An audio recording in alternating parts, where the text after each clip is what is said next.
Hey, what's up guys? It's Pedro here from newcoder.com, and in this tutorial we're going to be building a CRUD application using the MERN stack. So the MERN stack consists of MongoDB, which is going to be our database. When working with MongoDB, we're going to be using something called Mongoose, which essentially lets us define a model. And with that model, which is basically just an object, it's going to get mapped to the database for us. Now, Express.js is just going to be our web framework. So we're going to be handling requests and responses using that.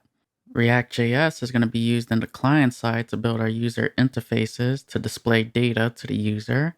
Now, we're going to be using vanilla React, so we're not going to be using any third-party React libraries, but we're going to be using the Create React App tool to speed up development. And Node.js is just our server.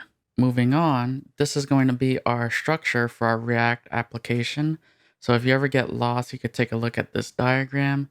And if we move on to our backend, you can see that these are just the endpoints that we're going to be hitting, as well as the employee object that we're going to be working with. So again, just use these pages as references if you get lost. Now let's take a sneak peek of the application that we're going to be building. So first, this whole thing is within our app component. So this is just our form component. If I was to type any name, so let's say Bob, Billy, job. Again, this doesn't matter. And salary. Let's hit submit. And you can see that our employee table component renders now that we actually have an employee. We have our form component here. And we have our message component down below. So if I was to edit Billy and say that his name was Pedro, I could hit submit. You can see successfully updated employee. And likewise, if I was to enter this and type nonsense for the salary, hit submit, you'll see that we'll actually get an error. Because salary is supposed to be a number. It's not supposed to be a string. And if we hit delete, that works as well. So this is the application that we're going to be building throughout this tutorial. All right, so the first thing I want to do is set up for development. So currently I'm using Visual Studio Code as my editor, but you can use whatever you want. And I'm going to open the Package Explorer so you can see that we're in an empty folder. And the first thing I want to do is create our package.json file. So let's open up the terminal. And I'm just going to type npm init. And we're going to pass in the Y flag. Now that's just going to give us the default values for our package.json file. All right, so now what I want to do is install some dependencies. So the first thing I want to do, let's install Express. And let's install Mongoose.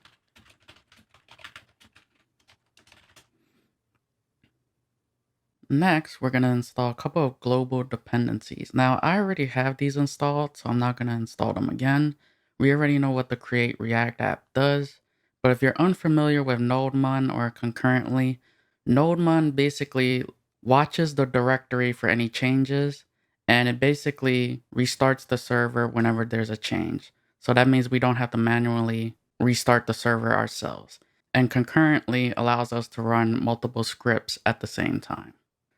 Now let's use the Create React app to set up our React application. I'm just going to type Create React app.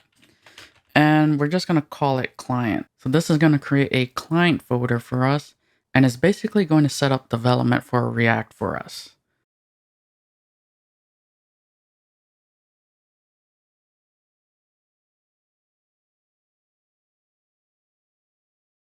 All right, so now from here, what I want to do is start writing some scripts. So I'm going to go to my package.json file within our server side. So we have two package.jsons. One is inside the client, and one is going to be used for the server side. So here, what I want to do, let me just close the Explorer. I want to create a start script. So we're going to run the index file. That's going to be our entry point. Next, what I want to do is create two convenient scripts. So I'm going to call this one client, And what client is going to do is it's going to execute our React application. So first I need to change into that directory. So we called it client. And then afterwards, I need to run the npm start script. So let's actually take a look at what's going on here. So right now I'm here. First, I want to change into the client directory. So that gives me here. Then I want to run the start script. And this start script is the start script within this package.json. So this is going to execute this script for us. So now let's go back. And next we need a server one. So I'm just going to call this server. And for our server, we're just going to run nodemon on our index files. So that's our entry to the server. And then we're going to pass in an ignore flag, and we're going to ignore the client folder. So basically, we only want nodemon to look at our index file, and it's only going to look at our root directory, but it's going to ignore whatever's on the client folder. All right, so now that we have our client and our server script, we're going to use concurrently.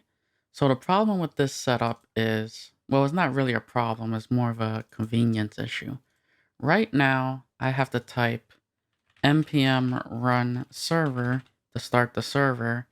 Then I got to open up another command prompt, and I got to type npm run client to start the client, which is our React application. So I need 2 command prompts, and I need to execute both of these scripts. So in order to get rid of that, so let me just close one of them. In order to get rid of that, we're going to use concurrently. So I'm just going to go up here, and we're going to call this dev. And the way concurrently works is we invoke concurrently, and concurrently takes in arguments as a string. And the string that we're going to pass in is the name of the script. So we're going to pass in client, and we're going to pass in server. So right here, we're in a string, so we need escape characters to pass in a string as an argument. And now within here, I could say npm run client. And this is going to run the client script. And likewise, I could just copy this. And let's just paste this. And I'll change this to server. So now I could say npm run dev. And this is going to execute both the client and the server script at the same time. And likewise, we could do the same thing for our install scripts.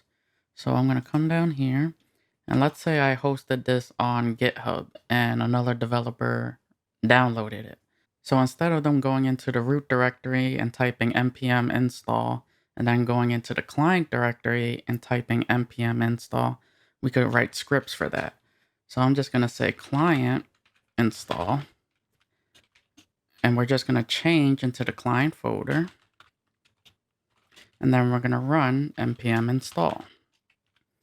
And then we do that. We create another script called server install. And here we just type npm install. And finally, we could create a third script, install all. And then we're going to use concurrently. So I'm just going to copy this. And let's paste that. And instead of running client, we could say client install. And instead of running server, we could say server install.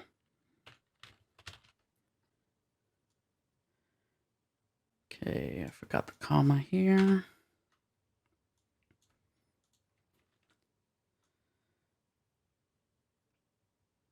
All right, so this looks good to me. So there's one last thing we're going to do for our configuration, and we're going to set up a proxy on the client side.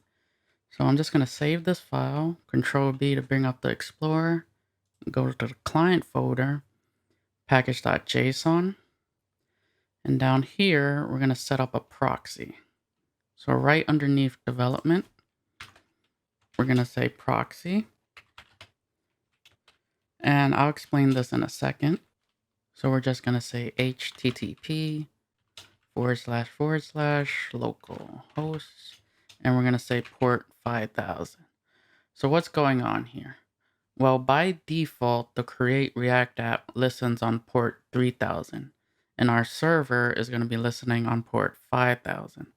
So when our React application makes a request to our server, we're going to have to say something like this. We're going to have to say fetch.get, and this is without the proxy. So without the proxy, I would have to do a request like this.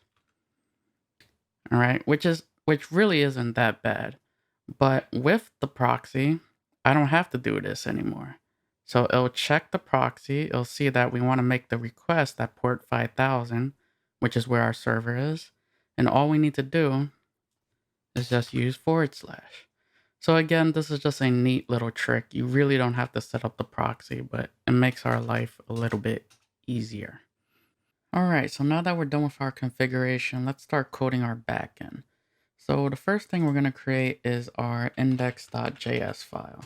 So this is going to be our entry point to the server side. And we're going to need Express, Mongoose, and the body parser module.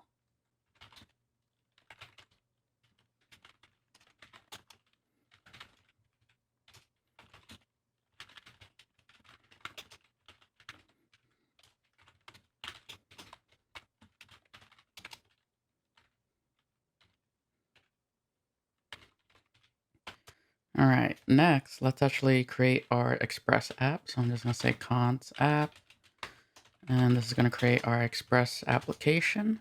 And now what we need to do is tell our Express app to use the body parser. So we're going to say body parser.json. And if you've never worked with this before, the body parser module, all it does is going to take the JSON that's sent from the client to the server and is going to parse it for us.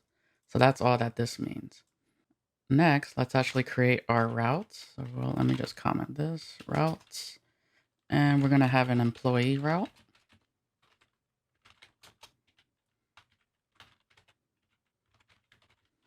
And don't worry if you're seeing that we're requiring something that we didn't create yet. We're going to create this file later.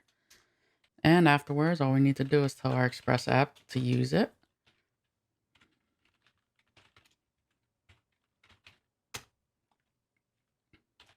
So from here, what I want to do is connect to a local database. So if you don't have MongoDB installed locally, I do have a video talking about how you could go about installing MongoDB locally.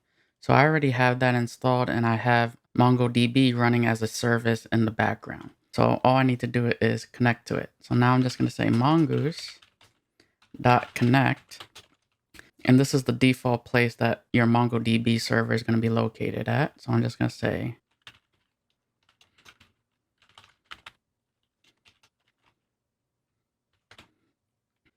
and now from here, what I want to do is the name of the database.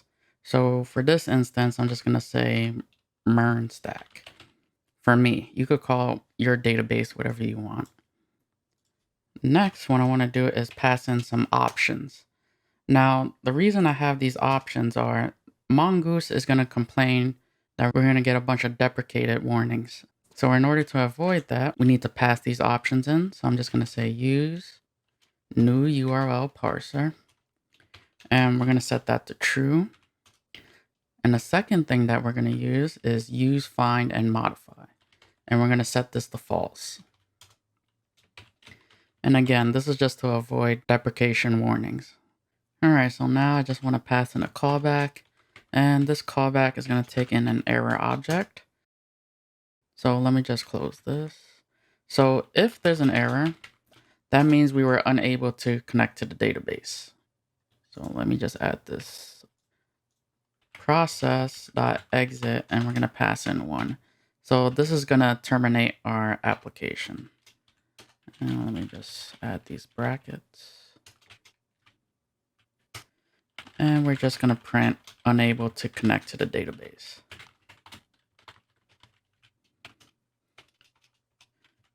Now, if there is no error, that means we were able to connect to the database.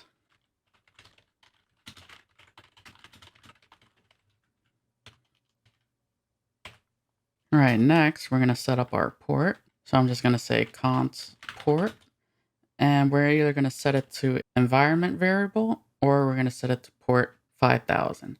So I'm just going to say process dot environment dot port, or it's going to be set to port 5000.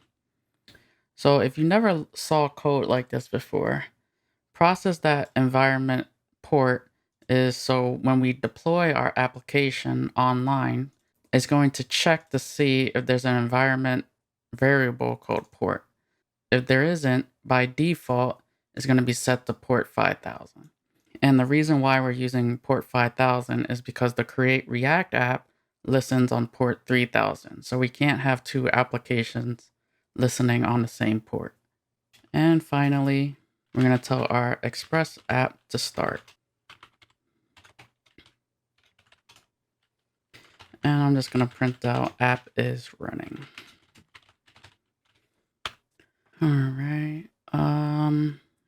Unable to connect to database. Okay.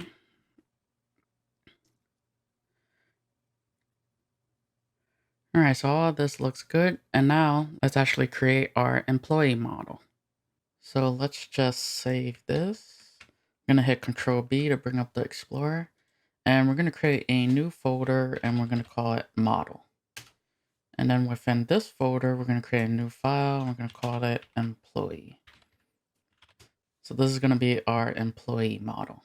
So the first thing we need to do is bring in Mongoose. So I'm just going to say const Mongoose is equal. And we're just going to bring it into this file. Next, we're going to have to create a schema. So I'm just going to close that. Const schema is equal to mongoose.schema. And if you don't know what a schema is basically a blueprint that an object has to follow. So let's actually define what we want. So I'm just going to call this const employee schema. I'm going to say new schema. And then here we pass in an object with a bunch of properties. And these properties are basically rules. So to give an example, every employee has to have a first name, right? If you hire someone, they probably have a name. And now I could say what rules I want for first name to have. So I'm going to give it a type, and it has to be of type string, right? So you're not going to have an employee with a first name that's a number, basically. Next, I can also make this required. So I'm just going to set that to true. So let's actually copy this a bunch of times. 3, 4. Okay, so we have a first name, last name. Again, we're going to leave that string and it's going to be required because every employee is going to have a first name and last name. Next, we're going to have job.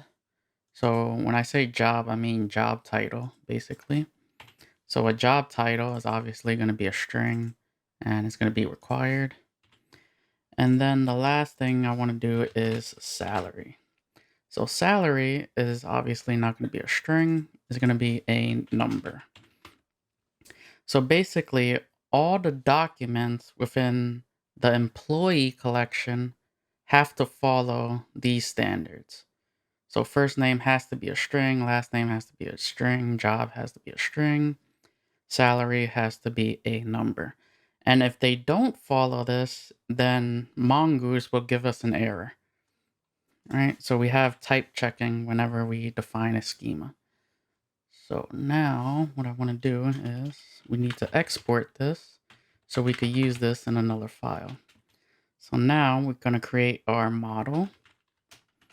So mongoose.model. We're going to call that the employee model. And we need to give it the schema we just created. All right, so let's save this. All right, so now let's go ahead and create our employee router. I'm just going to hit Control B to bring up our package explorer. We're going to create a new folder. So I'm just going to call this routes. And we're going to create a new file called employee. So I'll just hit Control B. And here, what we need is to bring in express.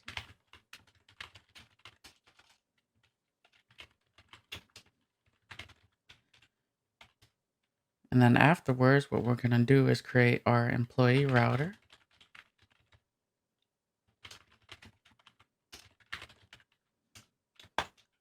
And then we're going to bring in the employee model that we just created.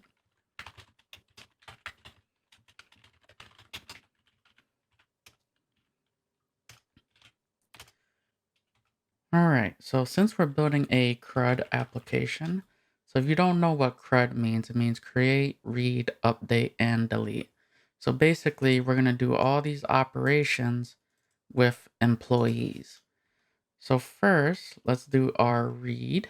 So I'm just going to say read, and I'm going to say employee router dot get, and we're just going to say /, and we're going to pass in a callback. We're going to pass in the request object, the response object. And what we want to do with a read operation is return all the employees within our employee collection. So in order to do that, I'm going to say employee dot find, and we're going to pass in an empty query.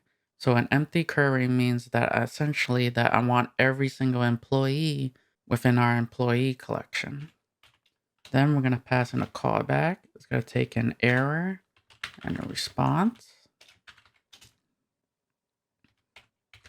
And here, if we do get an error, what I want to do is I'm going to set the status to 500. Then I want to send JSON. And I'm going to create this message object. So in the beginning, if you took a look at the React components that we're going to be creating, I have a message component. So this is what this object's for. So now I'm just going to say message. It's going to have two parts. It's going to have message body. And I'm just going to say unable to get employees.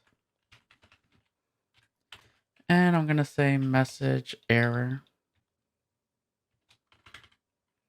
And we're going to set that to true. So again, this might not make sense right now, but once we get to the front end, you'll see why I'm creating this object. Okay, so we have all of that. Now we just set else. So this is if everything goes to plan, that we retrieve every single employee. So I'm just going to say res.status. We're going to set that to 200, send JSON, and all I want to do is send the response back to the client. So this is going to be our read. Now what I want to do is, let's scroll down. Let's actually do create now. And create is going to be a post request. So I'm just going to say post / request response object. And here, what we're going to do is we're actually going to receive the data from the client side. So it's actually going to be in the request body. So I'm just going to say const employee. It's going to be equal to new employee. And we're going to pass in the request body in. So whenever we have a new instance of the model, this is going to create a document for us. And with this document, I can now save it to the database. So now I can say employee.save, pass in the error object, and then I have the document. Then the same thing. So in order to save some typing, I'm just going to copy this. Let's tab that, make this. So instead of being unable to get employees, what we're going to do is unable to save employee. Or what we could do is say unable to add employee. To add employee. Otherwise, what we want to do is I'm going to say res.status. I'm going to set this to 200. Say JSON. And I'm going to say message. And this time I'm going to say message body. And we're going to say successfully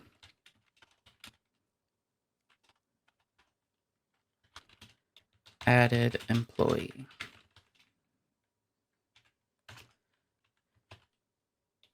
And our message error is going to be false since everything went according to plan. And I just have to fix successfully. Spelled it wrong. All right, so now let's go ahead and create our delete routers. We have our read, create, and now we're going to create our delete routers. I'm just going to say delete, and we're going to say employee router dot delete. And now the path that we're going to use is a router param, and we're going to say ID. Now this ID is going to be the primary key of the document of the employee that we want to delete. Next, we're going to pass in the callback like we've always been doing. And now what I want to do is call employee. So we're going to use the model. And I'm going to use the method find by ID and delete. So the first argument is going to be the query. So how do you want to find this document by? And this is going to be in the route param. So I'm going to say request dot params. And we're going to search by ID. So we're getting this ID from the client. Next, we're going to have a callback. And we're only going to have an error object. So the error object's just there to see if we successfully deleted or not. So I'm just going to say if there was an error. Let's actually go up here and copy this. So let's tab that just to straighten everything out. And our message body is going to say unable to delete. To delete employee. So if our delete was successful, what we're going to do is copy this. Paste that. I'm going to say successfully deleted employee. All right, so this is coming along. We have our read, we have our create, and we have our delete. So all we need to do is do our update now. So let's go down here and just fix this up a bit. So now we have our update route. So I'm just going to say employee router dot put. And like our delete method, the path that we're going to use is going to be ID. So this is going to be the ID of the employee document that we want to update. Next, we pass in the callback. And here we use the employee model. So I'm just going to say employee dot find one and update. Now the first argument is going to be the query. So the ID of the document that we want to update. So I'm just going to say request.params.id.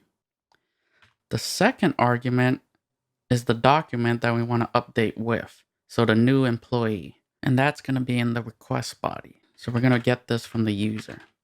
Next, we're going to pass in the option. And this option is going to be called run validators. Now, by default, Mongoose runs validators for all requests except update. So all I'm doing is setting this to true. And now from here, what we're going to do is pass in our callback.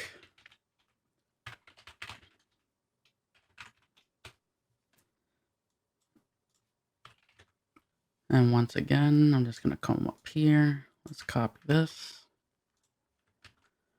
Let's paste that. Let's go up here, copy this. Let's paste that. And we're just going to change the error. So unable to update employee.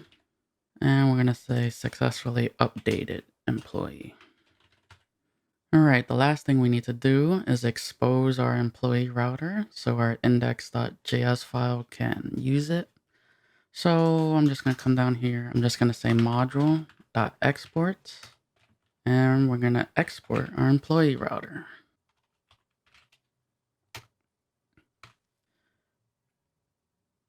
All right, so I know that this is a lot to take in, but we're finally done with our back end.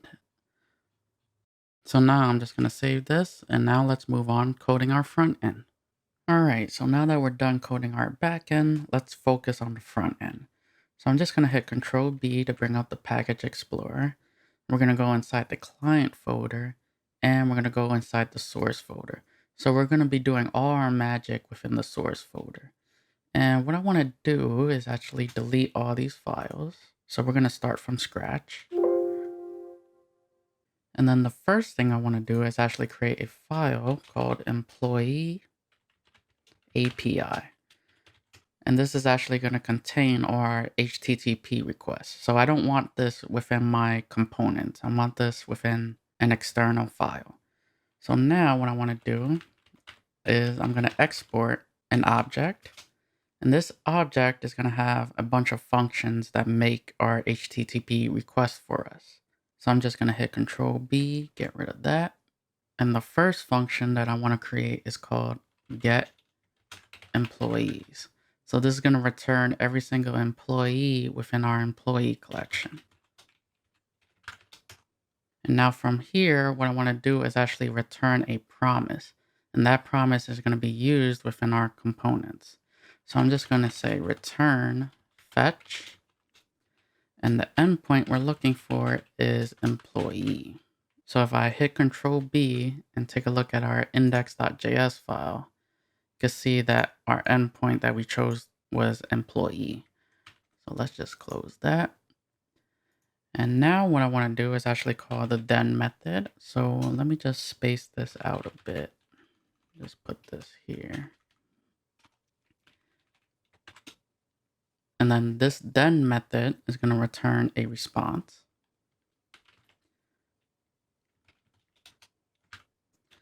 And now what we want is to parse this response. We're going to call .json. So res.json is returning a promise. So then once again, we call then. And then finally, we have our data that is parsed for us. All right, so that is our get employees method. So now let's move on to our delete method. So we're just going to say delete employees. And this one is going to take in the ID as an argument. And the ID is the ID of the document that we want to delete. So the employee that we want to delete. So I'm just going to say return fetch.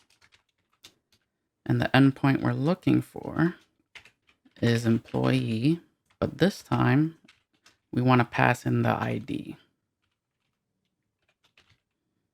Next, we got to say what kind of request we're making. Obviously, we're going to make a delete request. So I'm just going to say method is going to be delete.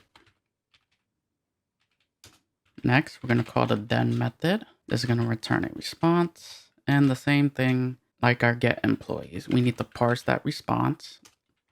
That's going to return a promise as well. Then finally, we actually get the data. So then we just return the data. All right, so that is our delete method. And this should actually be delete employee, not delete employees, because we're only deleting one employee.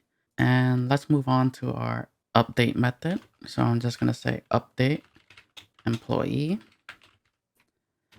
And this time, instead of passing an ID, what we want is the actual employee that we're going to update. So first, I'm going to say return fetch. And this time is going to be the same exact endpoint as our delete employee. So I'm just going to copy this. Now from here, we need to give in our options. So I'm just going to come here. Let's paste this, make it here. So the method that we're going to make is called put. So that's how we update.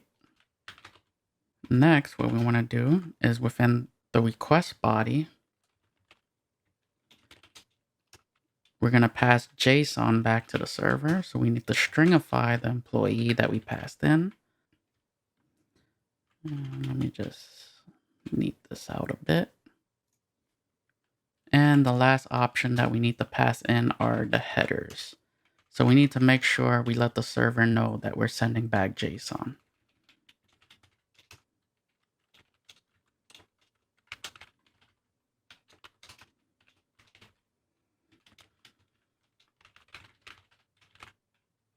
All right, after we're done with the options, we're going to call then again. This is going to give us a response. We're going to say res.json once again. And once again, we'll call the then method. And we'll finally get the data to return. So let's actually just double check everything. And this should be employee dot underscore ID. So we should say employee underscore ID. All right, so this looks good. So we have our get, delete, update. And now what we need to do is actually create. So I'm just going to say create employee. So this is going to be a function. And here, what we're going to get passed in is actually an employee object. So this is the employee that we want to create within our database. And just to save some time, what I want to do is copy this and just modify it a little bit. All right, so the endpoint, we have to change back to just /employee.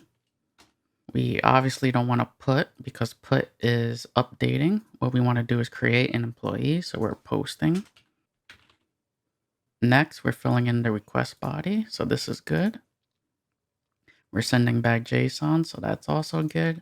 And this looks pretty good to me. So all I want to do is actually format this a little bit better. And this is our create employee. So we only had to modify it very slightly. Just change the endpoint, change the method type, and kept everything else the same. So with all that away, so this is getting exported. And now, since we have this, let's save it. And let's actually start working with React. All right, so the first file that I want to create, so I'm just going to hit Control B, is our index.js file. So this is the entry point of our React application. It's going to contain the main render. So just going to hit Control B again. The first thing we're going to do is import React from React. So this is going to let us use JSX, for example, and import React DOM from React DOM. This is going to actually allow us to render. And one more import, we're going to import our app component. Now we haven't created this, but we are going to. Now from here, all I need to do is say React DOM.render. The first argument is the component that I want to render. Second argument is where I want to render this component to.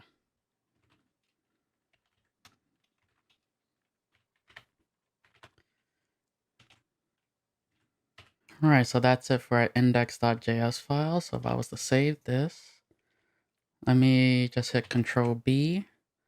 Let's take a look at our index.html file. And here is our div called root. So our app component is going to be rendered here. Now there is one more thing that we're going to do to our index.html file. And that's just to add bootstrap. So just going to hit Control B. And this is where I'm getting bootstrap from. So get bootstrap is basically our presentation. So I'm just going to copy this. And I'm just going to paste it here. So let's save that. Let's close out of index.html. We're not going to touch this file anymore. Let's close index.js. We're not going to touch this anymore. Employee, we're not going to touch. So let's just hit Control B. And what I want to do is let's create our app component. So I'm just going to come here, say app.js. So hit Control B, get rid of that. All right, so now from here, what I want to do is start importing stuff. So I'm going to import React. And now here, what I want to do is import components that we haven't created yet. So I'm going to import the employee table.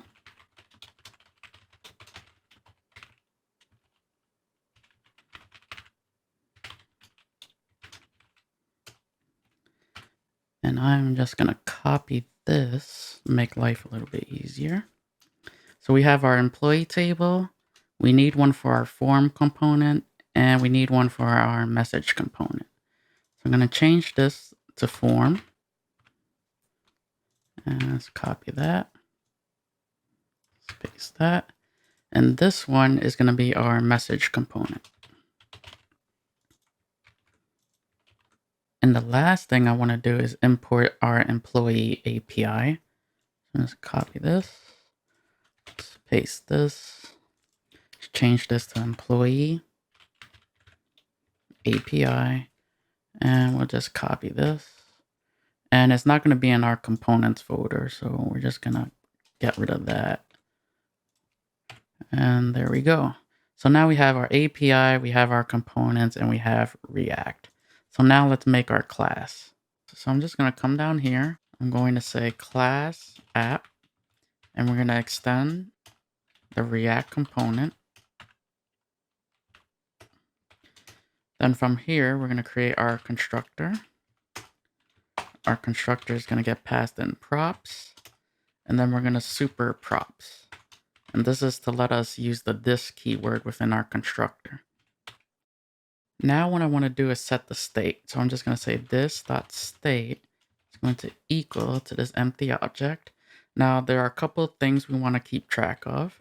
I'm going to create employees, and this is going to be an empty array. And this is going to keep track of all the employees. So our employee table is going to display whatever employees is. Next, we're going to keep track of our form. So our form is going to have two states. It's going to have an edit state, so when we go to edit an employee, and it's going to have an add state, so when we add employee. So we're going to say is edit form, and this is going to be initialized to false for now. Next state we're going to have is the employee object. So this employee object is going to be used with our form.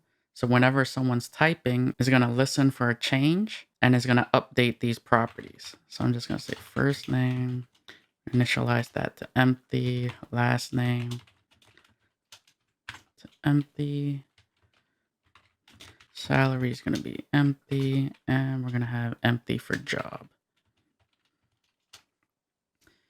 Okay.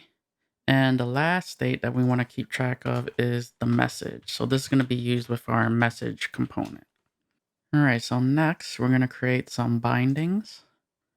So I'm just going to come down here. And these are all the functions that we're going to pass to our child components. So I'm going to say this.delete handler equal to this.delete handler dot bind to this. And we're going to have quite a few of them. So I'm just going to copy this. So this is just to delete an employee. And let's paste this 3 more times. So we need a delete handler. We need an add handler. We need an update handler.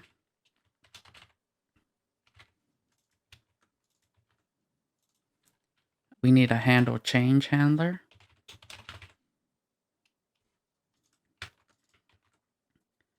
And we need a show edit form handler.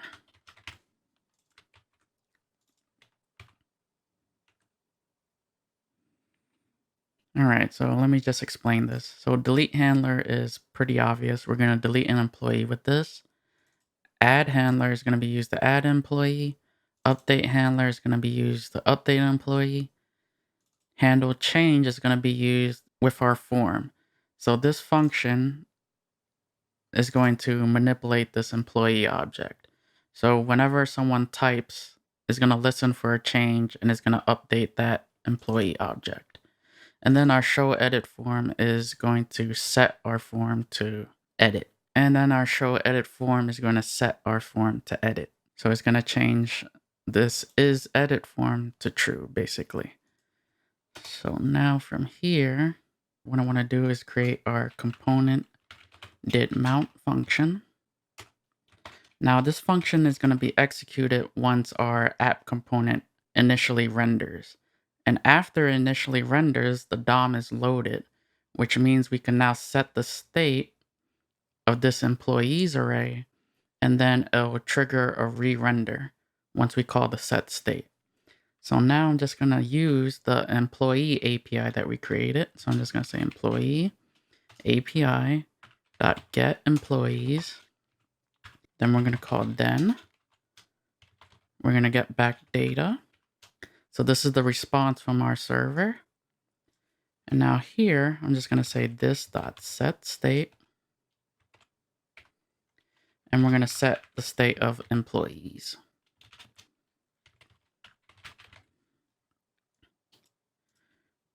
All right,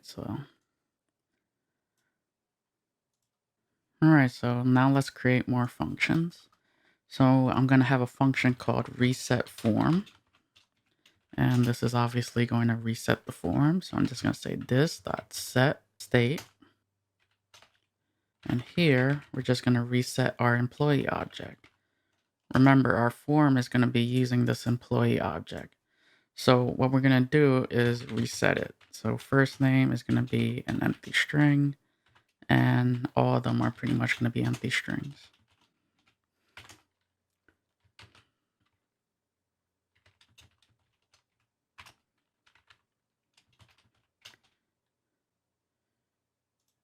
Okay. All right, so this is my reset form function. So now let's create our handler. We're going to do our handle change function. So we're going to get an event. And all we want to do is basically update our employee object. So in order to do this, I'm going to say this dot set state. And this time we're going to use the spread operator. So I'm going to say employee is going to be set to this. We're going to use the spread operator on this dot state dot employee. And then afterwards, what we're going to do is target whatever's being changed. So our form is going to have fields, and each field is going to have its own name attribute. So it's going to be named first name, last name, salary, job. So the way that we could do this dynamically is we could target by the name, and then we could set it to the new value that's being typed in. So now let me just close that. And this should work for all our fields. So it should work for first name, last name, salary, job. So this is how we're going to handle changes. Now let's create our show edit form function. So now I'm going to come down here, say show edit form, and it's going to take in the employee object. And here, what I want to do is set the state of the is edit form. So I'm just going to set this to true. And then we're going to set our employee object to the employee being passed in. So again, this is going to be passed down as a prop to our form component. And our form component is going to pass in the employee object. And this employee object is going to be the employee that we want to edit. And then this is going to be set to true to show our edit form. All right, let's move on to our delete handler. So I'm just going to come down here, and I'm going to use async and await. But you don't have to use async and await. You could do it the way that we did it in our component did mount. You could just use promises. So I'm just going to come down here, and I'm going to say async delete handler, and we're going to pass in our ID. Now this ID is the ID of the employee that we want to delete. So I'm just going to say const delete data is going to be equal to await employee API. So we're using the API that we created. And we're going to call the method delete employee, and we're going to pass in the ID. Then from here, we should get a message back. So I'm just going to say const message is equal to delete data dot message. Now, depending on the message that we get, so first I'm going to check. I'm going to say if the message dot message error Now message error is going to be either true or false. So that's why I'm doing it. And then we're getting it from the server side. So if message error is true, that means something went wrong. So what we want to do is update our message component with the error message. So I'm going to say this.set state, and we're just going to pass in message. So if everything went well, what we're going to do is write an else statement. And we're going to say const data is going to be equal to await. And what we're going to do is use our employee API, and we're going to make another get request. So I'm going to say get employees. And now we're going to do another set state. So this.set state. We're going to pass in the message, and we're going to update employees. So when we update employees, this is going to update our employees table, and passing in message once again is going to update the message component. All right, so now what I want to do is create our update handler. So I'm just going to copy this. Let's paste this, and we're going to change this to update. And instead of passing ID, we're going to pass in the event object. So this update handler is going to be passed to our form.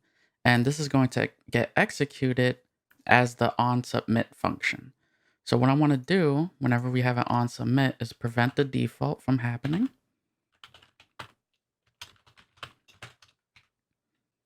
And I just want to change this to update data. And instead of using the delete employee, what we're going to do is change that. And we're going to change that to update employee. And instead of passing in the ID, we're going to pass in the employee that we want to update.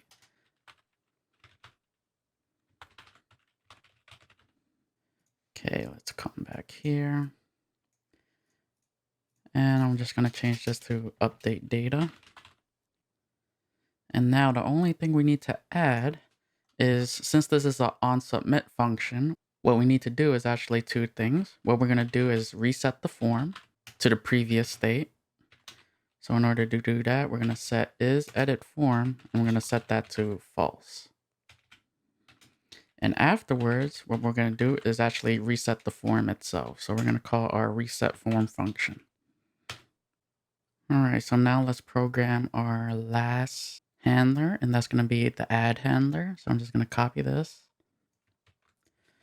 And I'll paste this. Now the first thing we're going to do is change update. So we're just going to say add. And the same thing, this add handler is going to be passed to our form component. It's going to be used as an onSubmit function. So we get the event. We want to prevent the default action from happening. And instead of calling this update, I'm going to call this post. And instead of calling this update, we're going to call create employee. And likewise, we're passing in the employee object that we want to create. Okay, we'll change this to post. And there's one more thing we need to change. So this is not necessary because we're not in an edit state. The default state of our form component is going to be for creating an employee. So I'm just going to get rid of this. And after every form submit, what we want to do is reset the form. So all this is good. So we have our add, update, delete. So this is all fine. All right, so now what I want to do is create 3 render functions. Now, we really don't need these functions. We can actually stick everything inside the main render function within our app component, but it just looks messy, so I'm just going to create functions for them. So I'm just going to say render employee table, and I want to render this table if there are actually employees here. So in other words, if we have no employees within our database, I don't want to render the employee table component. So the first thing I'm going to do is check that. So we're going to say if employees.length is greater than 0, that means we actually have employees to display. So what I want to do is return the employee component.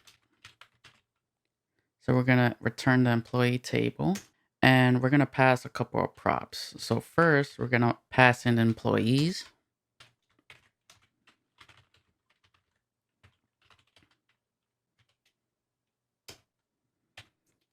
Next, what I want to do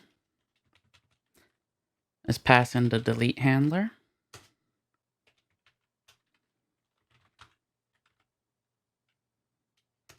And finally, we're going to pass in the show edit form.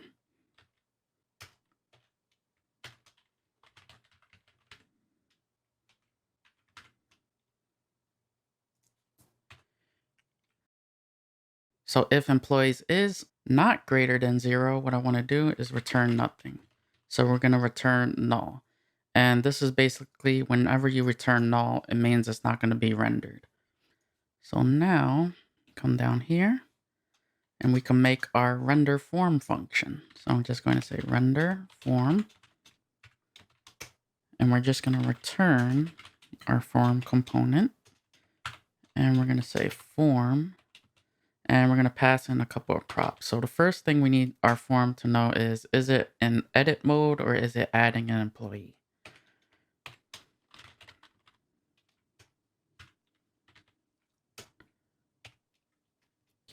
The second thing we need is our employee object.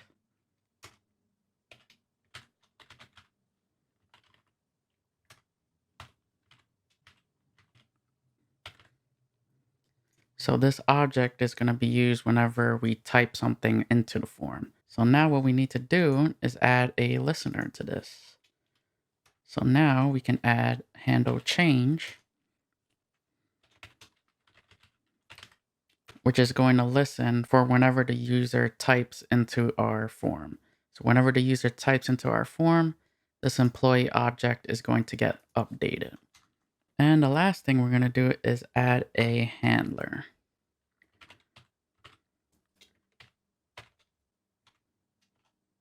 So now this handler is basically going to take in a function, and this is going to be our onSubmit function. So our form has two states. It has an edit form and it has a create form. So what I want to do is check the state of that. So if the state is not equal to edit form, what I want to pass in is the this.add handler. Otherwise, what we're going to do is send in the update handler. Okay. So now let's just close this. And that's our render form function. Now let's make our last render function. So I'm just going to come down here. Let's say render message. And this is going to render our message component. So the first thing I want to do is check to see if the message is empty. So we have a state called message.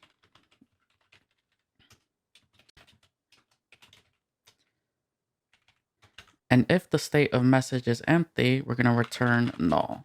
So we don't want to render the message component if it's empty.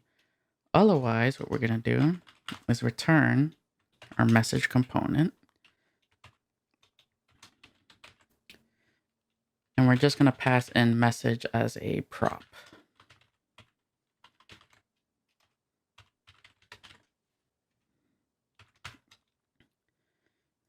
Okay. So that's pretty much it for our render employee table, render form, and our render message. So let's go ahead and create our main render function for our app component. So let's come down here and I'm going to say render. And we're going to return some JSX. So since we're using Bootstrap, the first thing I want to do is use div class name, and we're going to give a row. Next, we're going to have 3 columns.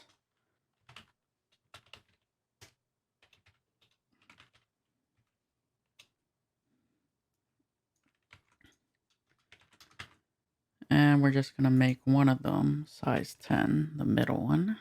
And this is where we're going to call our render functions. So the first thing I want to render is our employee table.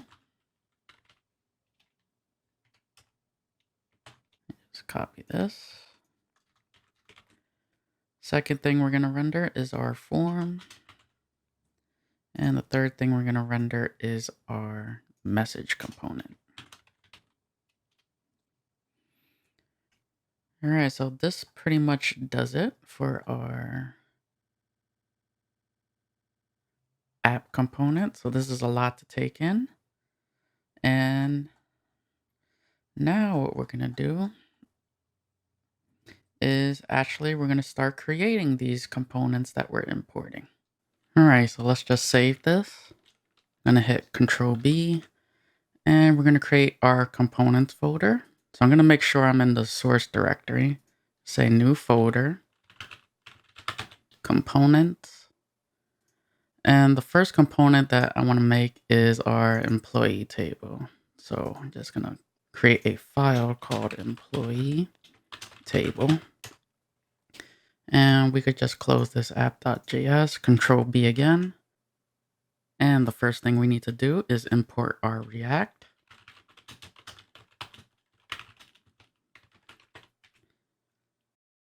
And then what we're going to do is import our employee table row.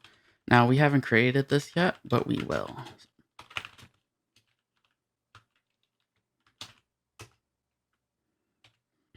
Right, next, what we're going to do is create a function. So we're going to use functional components. So I'm just going to say const employee table.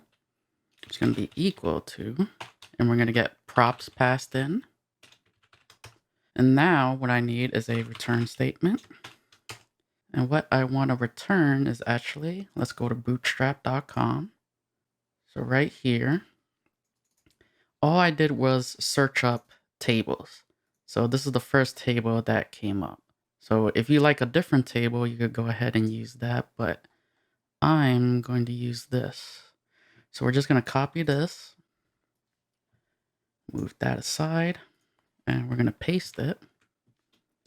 Let's try to straighten this out a little bit.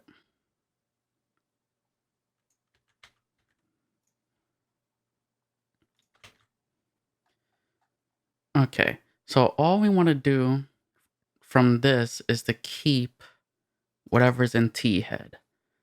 And in our body, this is going to be used for our employee table row component. So I am just going to get rid of all this.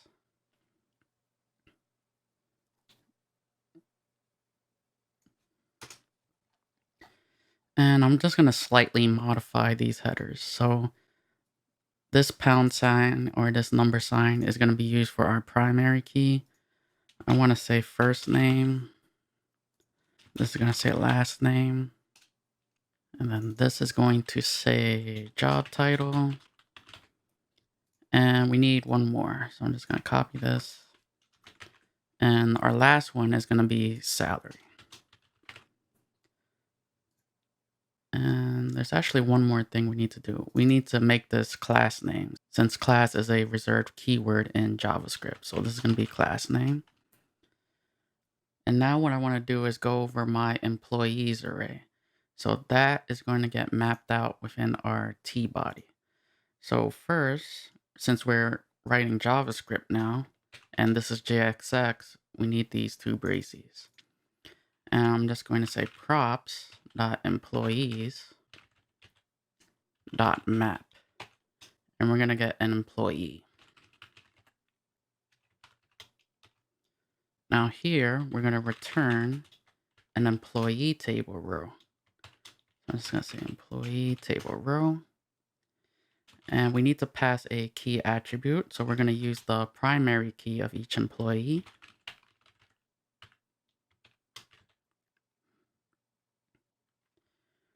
So now let me just format this a bit.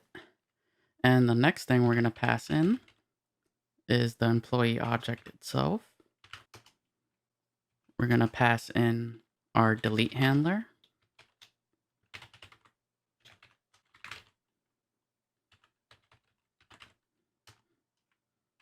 And we're going to pass in our show edit form function.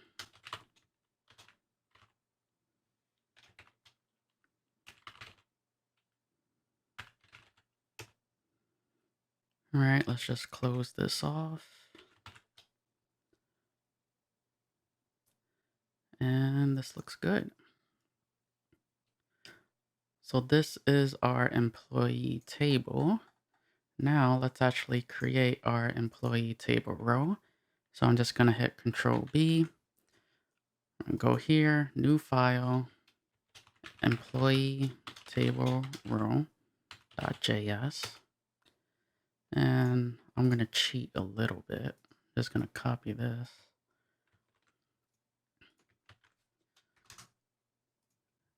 And just to save a little bit more typing.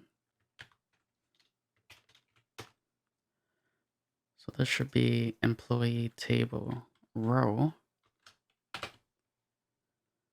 And the last thing, I actually forgot something here, is we actually have to export this to make this available.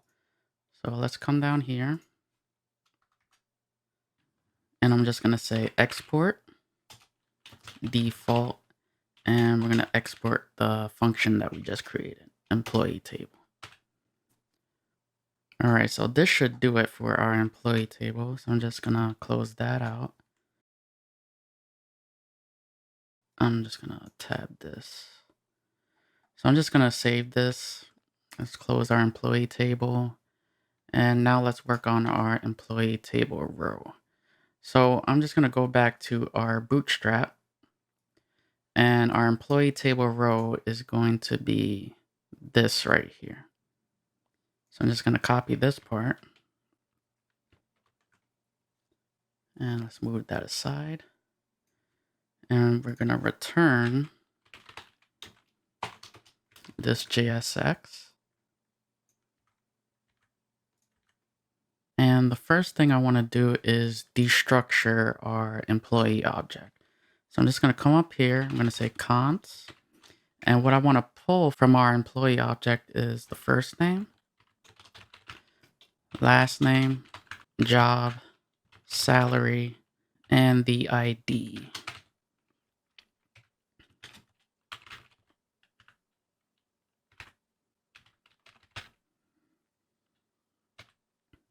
All right, now that we have that, we actually have to use these.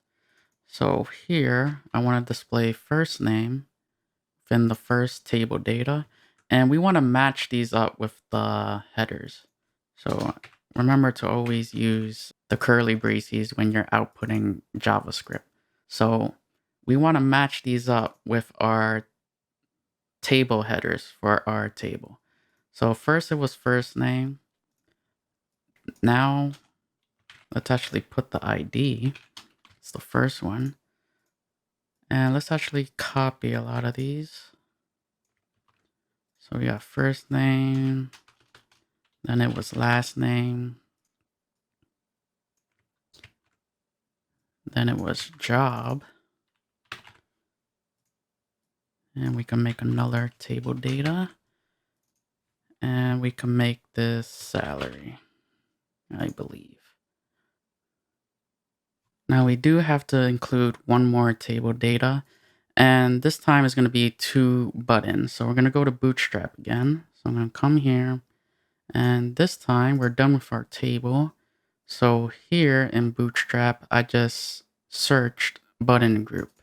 So we want 2 buttons. We want an edit button and we want a delete button. So I'm just going to copy this.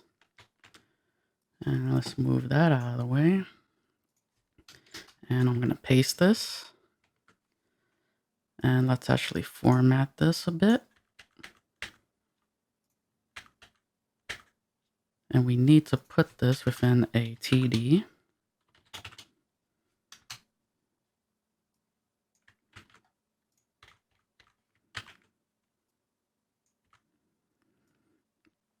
Okay, so we only need 2 buttons, so I'm going to get rid of one.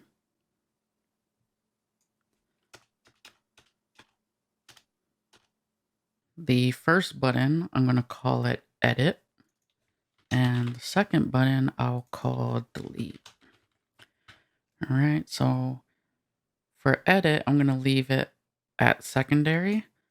For delete, the class that I want to use is danger.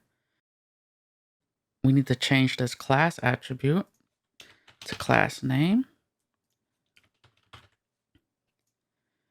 And we need to pass in our handler. So we're going to pass it in as an onClick event.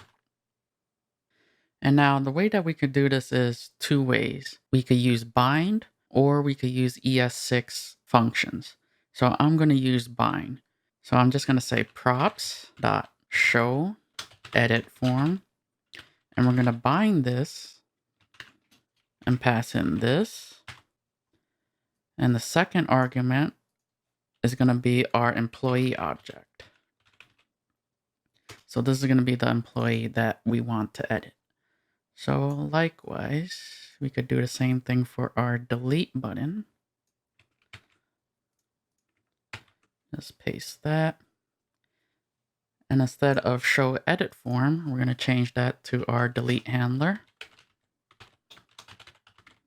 And instead of passing in employee, what we're going to do is pass in ID. Okay, so let me just space that out. And we need our bracket here.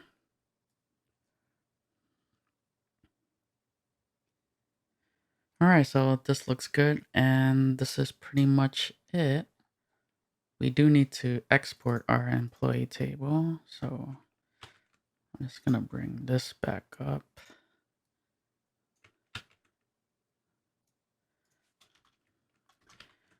And we're gonna paste that here. And there we go. We've exported our employee table and everything looks good. So now let's go to our app component. So we still have our form component and message component. So let's create our message component first. I'm gonna copy this, let's paste that. And the first thing I want to do, always copy this. We need to import React. Copy this as well.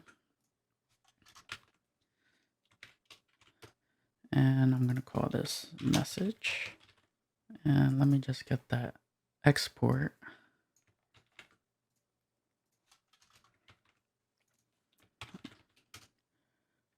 And let me just save this and close this. All right, so now for our message component, what we're going to do is use alerts. So I'm just going to come here. And here's an example of an alert. So the only two alerts that I'm interested in is the green one and the red one. So we're going to use this for when we successfully do something. And this is obviously for errors. So I'm just going to copy. It doesn't really matter which one you copy. And let's get this out of the way. And what we're going to do is return. I'm going to paste that. Okay, so what we want to output is obviously the message. So I'm going to just use curly braces. I'm going to say props.message.message body. All right, and for our class, let's actually change this to class name. What we want to do is dynamically render this based on the message. So let's get rid of this. And we're going to create a function. So I'm just going to execute this function. I'm going to say render message class name. And basically what this is going to do is generate the CSS for us. And we're going to pass in props. So I'm going to come up here and let's declare our functions. So I'm just going to say const render message class name. And we're going to take in props. Now from here, we're going to set the base. So I'm just going to say let class name is going to be equal to alert with a space, right? So every alert has this in front of it. Now what I want to do is check to see what kind of alert we want. So I'm just going to say props.message. And if it's a message error, what I want to do is append alert danger. So I'm just going to say class name plus alert danger. Otherwise, and I'm just going to copy this. Let's paste it. I'm going to say alert success. Now I'm also going to add another CSS style, and these are all bootstrap CSS. So what I want to add is a text center. So I'm just going to come here, get rid of that text center. So I want all the text within our alert to be centered, and we'll add a space there.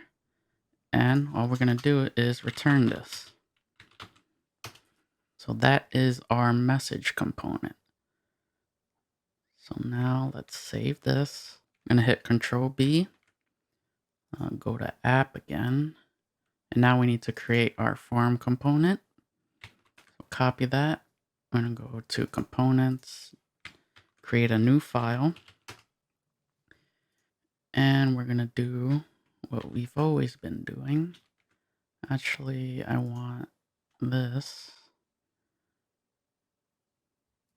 I'm going to copy all of this, paste it here. We do not need table row. And this is going to be our form component. And let's get our export.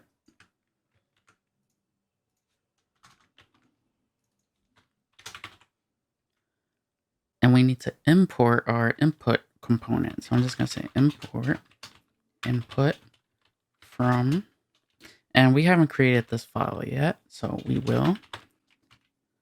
And now let's come down here. So I'm just going to hit Control B, get rid of that. And now what we're going to do is return. So what I'm going to do is come here, and for our bootstrap, here's an example. So I'm just going to copy this and get that out of the way. And now I'm just going to paste this. And a lot of this we're not even going to use. So let me just try to format this.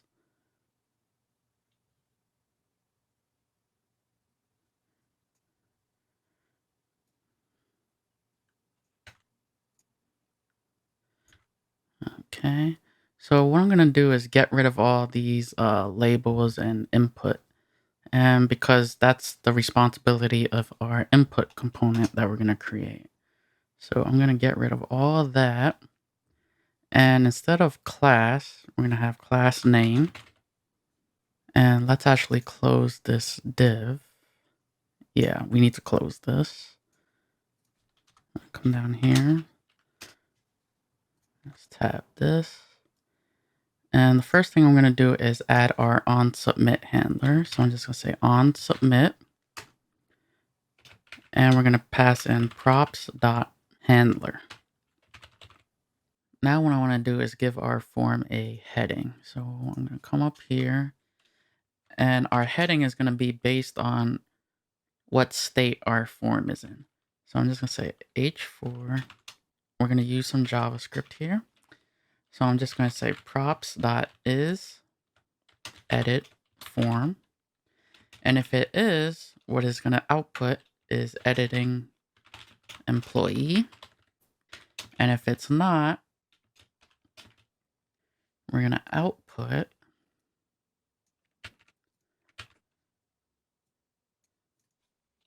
add employee. All right, so now let's actually call our input component. So within here, I'm going to say input, and we're going to pass in a bunch of props. So the name of our input is going to be first name. And we're going to have a placeholder.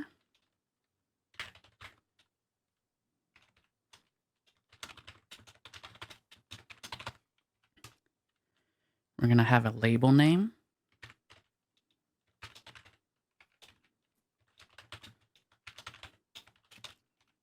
we're going to have our handle change.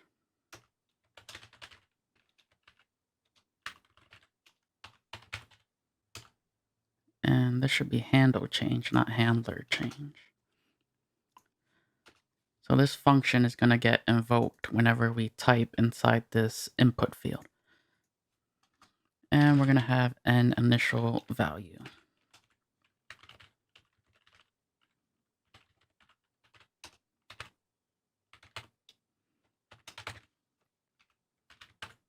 So let's actually copy this a bunch of times. And the second one is going to be last name. Enter last name. Last. And it's going to be last name. And we're going to do this 2 more times. So this time it's going to be job.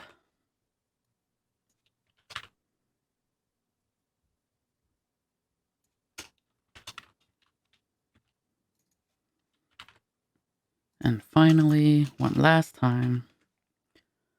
And this is going to be salary.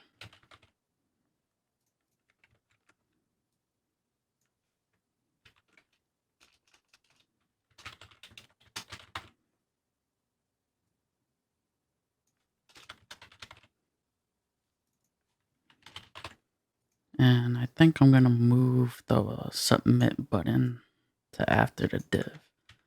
Again, this is just personal preference, just to give it some space, because I don't want to get it grouped in with the form group.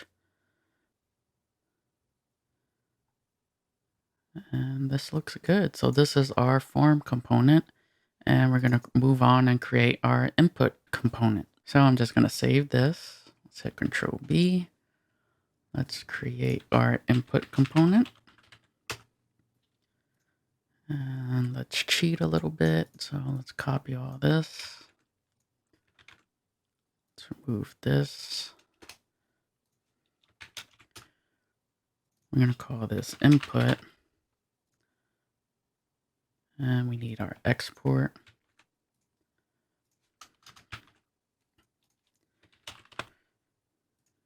Finally, let's just hit Control B. Now we're going to return a input field and a label. So if we go back to Bootstrap, just using this for example, all we want is the label and the input. So I'm just going to copy that and get rid of that. Let's paste that in there. And we're going to change the type to text, so it's not an email. Next, we're going to change class to class name. And let's actually make this easier to see. So that looks good. We're going to get rid of the ID attribute because we don't need it. We gotta get rid of this. We don't need this. All right, so for placeholder, we're gonna get rid of that. And we're gonna say props.placeholder. We're also gonna add our onChange handler. So I'm just gonna say onChange. And we're gonna pass in props.handleChange. And we need to set the initial value. So value is gonna be equal to props.value. Now up here, we're going to change this from a for to HTML4 because we can't use the for attribute. It has to be HTML4. It's a reacting. And we're going to change this to props.name.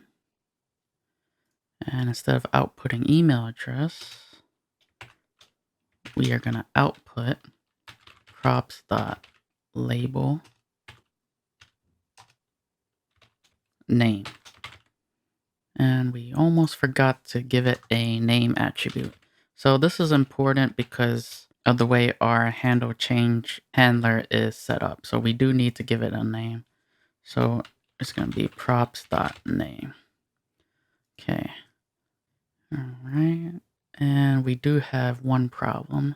So we can't return two elements like this. So we're going to use React fragments.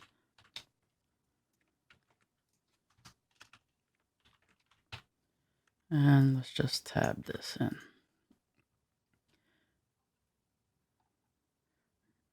All right, so this is our input component. So I'm just going to save this. And now let's actually deploy our application. All right, so let's actually talk about deployment.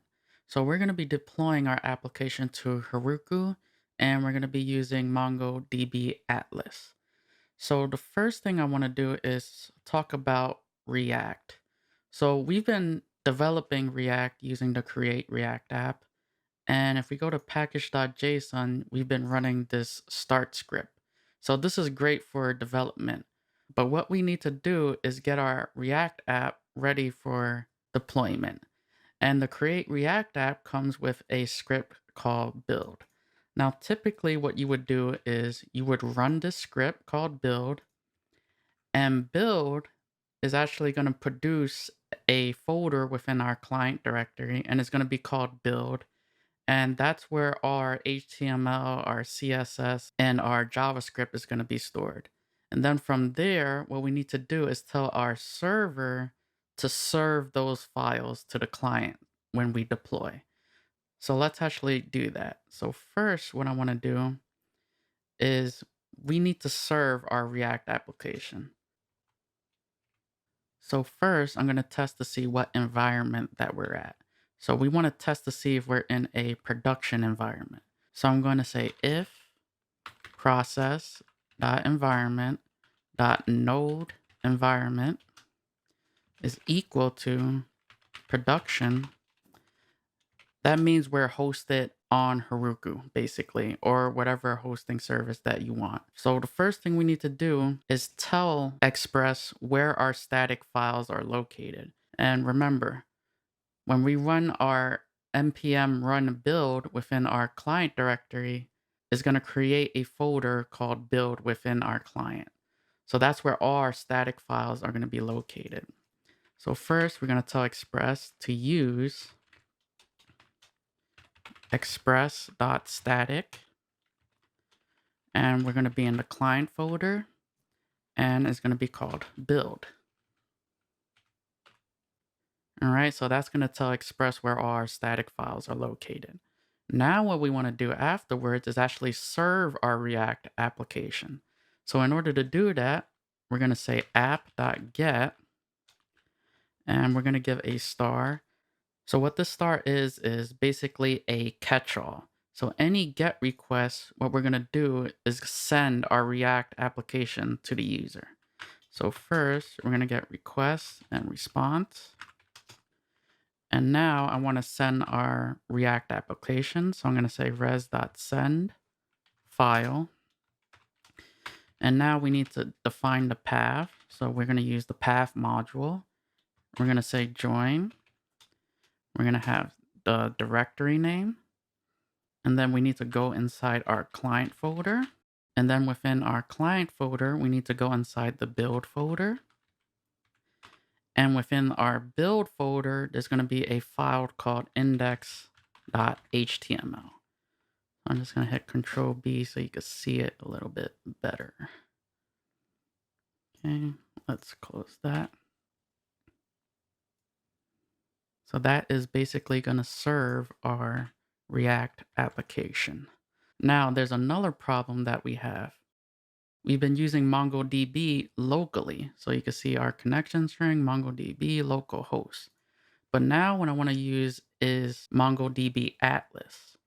So in order to do this, what we can do, say const URI, and that is basically where we're connecting MongoDB at. And we're going to create an environment variable called MongoDB on Heroku.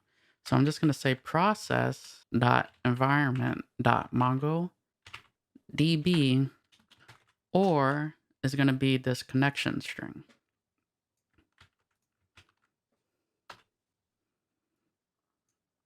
And then from here, we could just pass in the URI. So what is this code basically saying? This is saying, hey, I want you to check to see if there is a variable called MongoDB. And if there isn't, that means we're developing locally and I want you to use this URI. And likewise, what we're doing up here is the same thing. We want to see if we're in production. If we're not, that means we're in development. So we don't want you to run this code for development. We only want you to execute this code for production. All right, so now what we need to do is make sure that our build folder actually exists. So right now, if I hit Control B, you see that we don't have a build folder. Now, what I could do is I could actually build the build folder locally. So I could do this right now and just upload this to Heroku and everything will be fine. But instead of running the build script locally, what I want to do is run the build script on Heroku itself. And in order to do that, we would go to package.json and we could create a script called Heroku post build. So let's go ahead and do that. So I'm just going to call this Heroku post build. Now, this Heroku post build is only going to be executed by Heroku after we upload. So basically what we're trying to do is get Heroku to run the build script. So the first thing we need to do is tell Heroku to change into the client directory. So I'm just going to bring this package.json. So we need to go inside the client directory.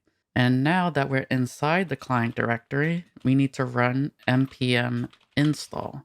So we need to install the dependencies. And the reason we need to install the dependencies within our client folder is because we need this dependency. So you can see that our build script relies on the React scripts build.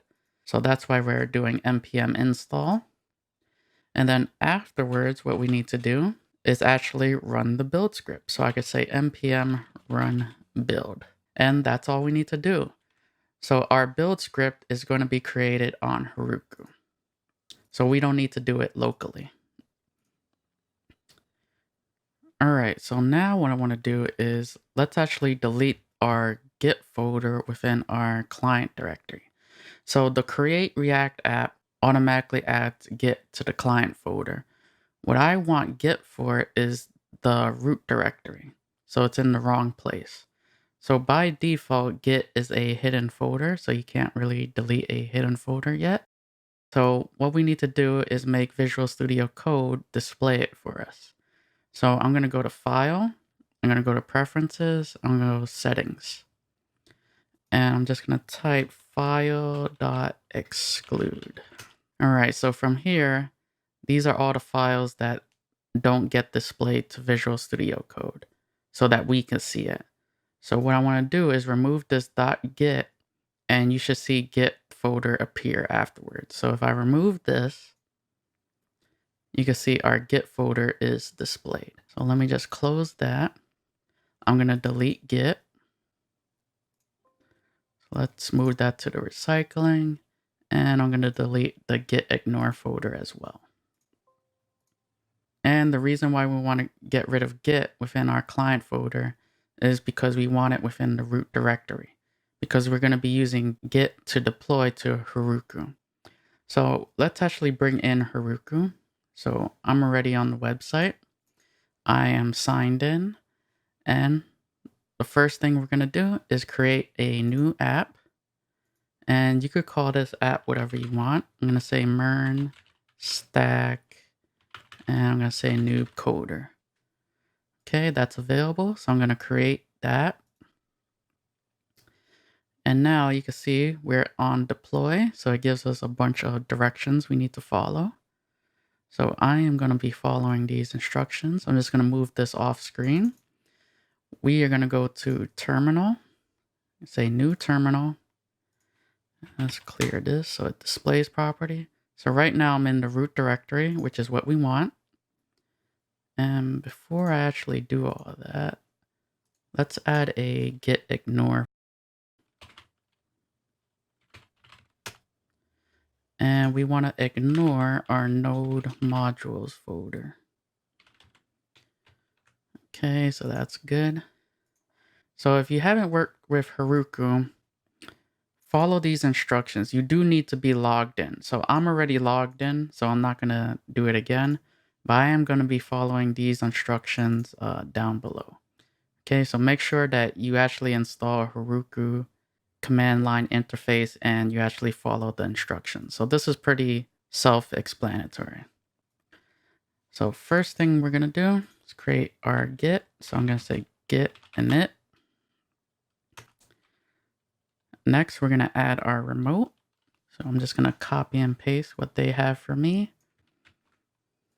Let's paste that. Next, we're going to add all our files, git add. And I'm going to copy this commit. Let's paste it. I'm just going to change this to initial commit.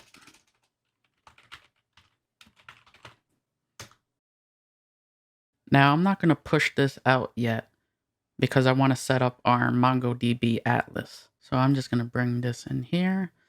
So if you're not aware of Atlas, it's basically using MongoDB as a service. So you should get something like this once you register and log in. And if you're not familiar, it's called MongoDB Atlas. You just Google it and it should bring you here. So the first thing I want to do is let's build a cluster. And we're going to start off with a starter cluster. So this is completely free. And we're just going to say create cluster. And this is going to take a while. So you can see here, it says new clusters take between 7 and 10 minutes. So while all this is happening, let's go to database access. And here we need to create a user. So I'm just going to come up here, go to add new user. We are going to create an admin account. I'm going to say admin is going to be the username. And I am going to auto generate the password. So now I'm just going to click show. And I'm going to copy this. And I'm just going to click add user. All right, so our admin was created. So let me just save this password here. I'm not going to use it yet. It's just to make it easier for me. And the next step is we need to click network access. And we need to whitelist an IP that can actually reach this cluster. So I'm just going to say add IP address. And I'm going to click allow access from anywhere. And hit confirm. Now, the reason we're doing allow access from anywhere is because Heroku does not have a static IP address. So that's the reason we're doing that. So we have our database access. We have our cluster. So this is still being created. So I'm just going to come back after this has finished being created. All right, so now that we're back, we're going to hit connect. And the way that we're going to connect is through our application. So go ahead and hit that. And it's going to give you our connection string. So we're going to pass this connection string to our mongoose. So I'm just going to copy this. And this time we're going to head over back to Heroku. So let's get that out of the way. And we're going to go to settings. And what we're going to do is click reveal config args. So basically this is our environment variables. So we're going to paste that connection string that we just got. And what we need to do, I believe I called the key MongoDB. So let's add this.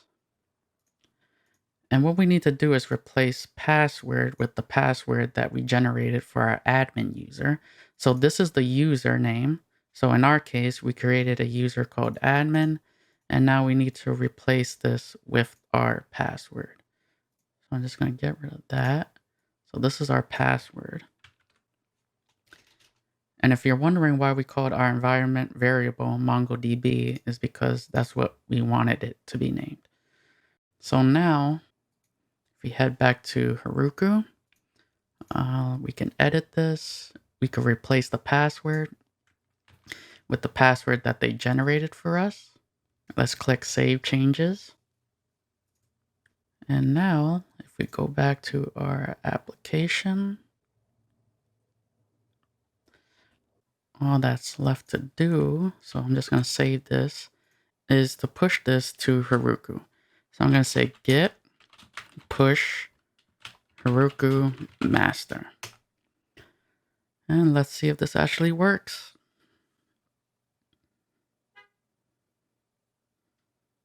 So you can see here that Heroku is running our post build script. So it's going to run our build script for us.